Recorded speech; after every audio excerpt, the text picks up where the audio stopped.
السبب مش فنيات ولا روح العيله ولا روح الجماعه ولا كل الكلام ده. ليه؟ لان في واحد الناحيه الثانيه عنجهي مغرور ويجي يدي. انا عمري ما شفتها ولا هشوفها ولا انتوا. يعني انتوا لعيب الكوره والاستاذ عصام بقالك قد ايه في الصحافه؟ بقالي 38 سنه على الاقل. ربنا يديك الصحه. شفت ان قبل ماتش اهلي والزمالك في التراي ماتش اللعيبه بتاخد راحه سلبيه؟ شفتها مره بس مش راحه سلبيه. شفت فايسا اعتقد خدهم وراح السينما ايام ما كان الجمهور لا بعد التمرين حضرتك. لا انا فاكر اتمرنوا لفوا كده لفتين لما لقى يعني ايه كده قال لهم احنا رايحين سينما. ليه بقى؟ لان كان نزل ايوه بالشعب. بص يا كابتن هكمل لك الكلام اللي انت بتقوله بس عشان الكلام خاص بزيزو.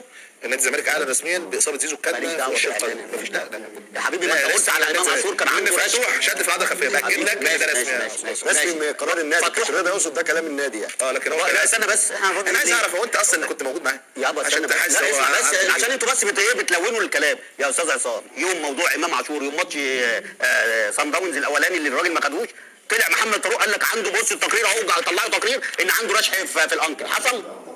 حصل ولا ما حصلش؟ حصل. طب بين الفتره دي والفتره دي اسبوع لو عنده رشح عمره ما يلعب الماتش اللي جاي. عمل اللي كان فيليكس بيعمله تفتكر انت؟ فاكر فيليكس لعب عامل ايه؟ انا فيليكس يابا صلى على النبي. ده بس صفر غانا فيليكس صفر غانا. طيب انا عايزك انا مش ناسي فيليكس سافر غانا.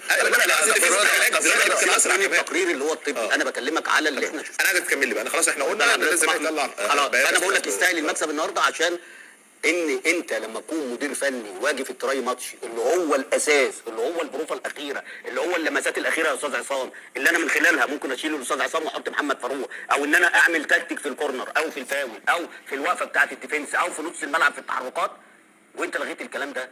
انا برضو هتكلم برضو حضراتكم تشرحوا فني. انا هتكلم بايه بلغه ما نجلبه من معلومات. ان الراجل اتكلم عن فروق كبيره جدا هو شايفها في راحات اللاعبين وانه من 15/9 هو بيلعب يا كابتن يا استاذ عصام. هو بيلعب. طب استنى بس اصل دي برضه ايه موضه وانتوا عمالين يوم ايه؟ لعب 91 يوم ما يلعبش. طب ما انا معاك. طب ما تسمعني فين بقى اللي معلش احنا قاعدين في الاستوديو. لا بس انا اقول الراجل اضرب لعيبه. انا اقول ارقام ماليش دعوه وانتوا حللوها فنان. لما الدوري يبدا 15/9 على الفرق كلها في ناس مشاركه افريقيا وناس لا صح؟